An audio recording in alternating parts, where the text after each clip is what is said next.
Hi അസ്സലാമു അലൈക്കും welcome back. ഇത് നമ്മുടെ റെസിപ്പി ഏറ്റവും കുറഞ്ഞ ചേരുവയിൽ സിമ്പിളായിട്ട് ഉണ്ടാക്കിയെടുക്കാൻ പറ്റിയിട്ടുള്ള ഒരു ബ്രെഡ് പുഡിങ്ങിൻ്റെ റെസിപ്പിയാണ്. ഈസിയാണ്, അതുപോലെ ടേസ്റ്റിയാണ് കഴിക്കാനായിട്ട്. പിന്നെ ഇതിലേക്ക് ചൈന ഗ്രാസോ ജലാറ്റിനോ ഒന്നും ആവശ്യമായിട്ടില്ല. അപ്പോൾ ഇതെങ്ങനെ ഉണ്ടാക്കിയെടുക്കാൻ നോക്കാം. അതിന് മുന്നേറ്റ് ഈ ചാനൽ ആദ്യം നിങ്ങൾ കാണുന്നുണ്ടെങ്കിൽ നിങ്ങൾക്ക് ഇഷ്ടമായെന്നുണ്ടെങ്കിൽ പ്ലീസ് ഒന്ന് സബ്സ്ക്രൈബ് ചെയ്ത് സപ്പോർട്ട് ചെയ്യണേ. അപ്പോൾ ആദ്യം തന്നെ ഇതിലേക്ക് വേണ്ടിയിട്ടുള്ള ക്യാരമൽ ഒന്ന് റെഡിയാക്കി എടുക്കുക. അതിനായിട്ട് ഇതുപോലത്തെ ഒരു പാൻ എടുത്തിട്ടുണ്ട്. ഇതിലേക്ക് ഒരു അര കപ്പ് പഞ്ചസാര ചേർത്ത് കൊടുക്കാം. ഇതുപോലെ നിരത്തിയിട്ട് അങ്ങ് ഇട്ട് കൊടുക്കുക. ഇതൊന്ന് ക്യാരമൽ ചെയ്തെടുക്കാൻ വേണ്ടിയിട്ടാണ്. ആദ്യം തന്നെ ഹൈ ഫ്ലെയിമിലേക്ക് ഇട്ട് കൊടുക്കുക. എന്നാലേ പെട്ടെന്ന് ക്യാരമലായിട്ട് കിട്ടുള്ളൂ. പിന്നെ ഇതുപോലെ സൈഡ് ഇങ്ങനെ മെൽറ്റായിട്ട് കളർ മാറി തുടങ്ങുമ്പോൾ ഏറ്റവും ലോ ഫ്ലെയിമിലേക്ക് ആക്കി കൊടുക്കുക. എന്നിട്ട് നല്ല പോലെ മിക്സ് ചെയ്ത് കൊടുക്കുക.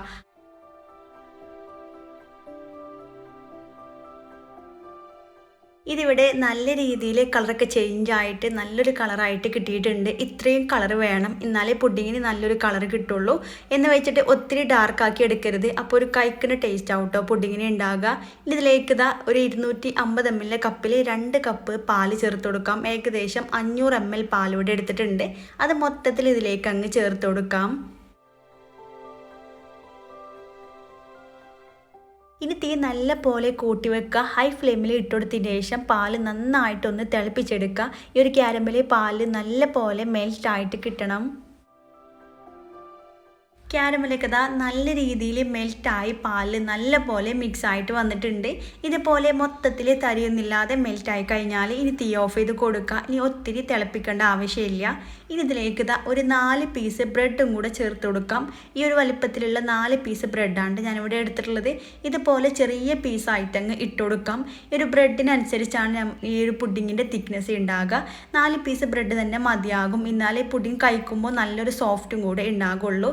മൊത്തത്തിൽ ഇതുപോലെ പീസായിട്ട് ഇട്ടുകൊടുത്ത് കഴിഞ്ഞാൽ നന്നായിട്ട് മിക്സ് ചെയ്ത് യോജിപ്പിച്ചെടുക്കാം. ഈ ബ്രെഡ് പാല് കിടന്നിട്ട് നല്ല രീതിയിൽ ഒന്ന് കുതിർന്നിട്ട് കിട്ടട്ടെ. നല്ല പോലെ മിക്സ് ആക്കി എടുത്തിട്ടുണ്ട്. ഇതൊരു സൈഡിലേക്ക് അങ്ങ് മാറ്റി വെക്കാം. നല്ല പോലെ ഒന്ന് തണുത്തിട്ട് വരട്ടെ.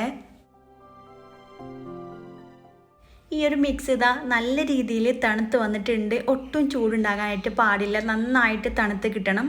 ഇതുപോലെ ചൂടൊക്കെ ഒന്ന് ആറിക്കഴിഞ്ഞാൽ ഇത് മിക്സിന് ജാറിലേക്ക് അങ്ങ് ചേർത്ത് കൊടുക്കാം. ഇതുപോലത്തെ ഒരു മിക്സിന് ജാർ എടുത്തിട്ടുണ്ട്. ഇതിലേക്ക് മൊത്തത്തിൽ അങ്ങ് ഇട്ട് കൊടുക്കാം. ഇനി ഇതിലേക്ക് നല്ലൊരു ഫ്ലേവറിന് വേണ്ടിയിട്ട് 1 ടീസ്പൂൺ വനില എസൻസ് ചേർത്ത് കൊടുക്കാം. ഇല്ലെങ്കിൽ ഏലക്കപ്പൊടി എടുത്താലും മതി. കൂടെ തന്നെ ഇതിലേക്ക് 2 മുട്ടയും കൂടെ പൊട്ടിച്ചിട്ട് ചേർത്ത് കൊടുക്കാം. മീഡിയം വലുപ്പത്തിലുള്ള മുട്ടയാണ് ഇവിടെ എടുത്തിട്ടുള്ളത്. ചെറുതാണെങ്കിൽ 3 എണ്ണം വരെ എടുക്കാവുന്നേ ഉള്ളൂ. കൂടെ തന്നെ ഇതിലേക്ക് കുറച്ച് മിൽക്ക് മെയ്ഡും കൂടെ ചേർത്ത് കൊടുക്കാം. നല്ലൊരു ടേസ്റ്റും പിന്നെ ഒന്നും കൂടെ മധുരം കൂടെ കിട്ടാൻ വേണ്ടിയിട്ടാണ് കേട്ടോ. ചേർക്കണ നിർബന്ധമില്ല, കയ്യിലുണ്ടെങ്കിൽ ചേർത്ത് കൊടുക്കുക.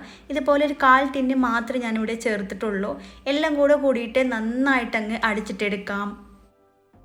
ഇവിടെ നല്ല രീതിയിൽ സ്മൂത്ത് ആയിട്ട് തന്നെ അടിച്ചെടുത്തിട്ടുണ്ട്. ഇത്രയേ ഉള്ളൂ. ഇതുപോലത്തെ ട്രയലായിട്ട് ഞാനിവിടെ സെറ്റ് ചെയ്യണത്. നിങ്ങൾക്ക് ഇഷ്ടമുള്ള ട്രയൽ സെറ്റ് ചെയ്തെടുക്കാൻ വേണ്ടി പറ്റും. നമ്മൾ ആവിക്കാണ് കേട്ടോ ഇത് വേവിച്ചെടുക്കുന്നത്. അപ്പോൾ അതിനനുസരിച്ചിട്ടുള്ള ഒരു ട്രേ എടുക്കുക. ഇതിലേക്ക് മൊത്തത്തിൽ അങ്ങ് ചേർത്ത് കൊടുക്കാം. ഇതിലേക്ക് നെയ്യോ എണ്ണയോ ഒന്നും ചേർക്കണില്ല. നിങ്ങൾ സ്റ്റീലിൻ്റെ ട്രേ ആണ് എടുക്കണമെന്നുണ്ടെങ്കിൽ അതിലേക്ക് കുറച്ച് നെയ്യ് ചേർക്കണതാണ് ഏറ്റവും നല്ലത്.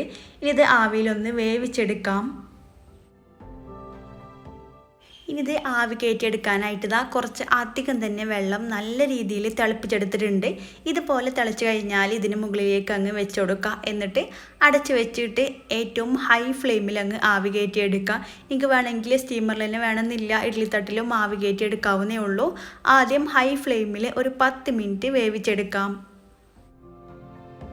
ഇപ്പോൾ കറക്റ്റ് ഒരു 10 മിനിറ്റ് ആയിട്ടുണ്ട്. ഇനി ഏറ്റവും ലോ ഫ്ലെയിമിൽ ഇട്ടുകൊടുത്തിട്ട് ഒരു 10 മിനിറ്റും കൂടെ വേവിച്ചെടുക്കാം.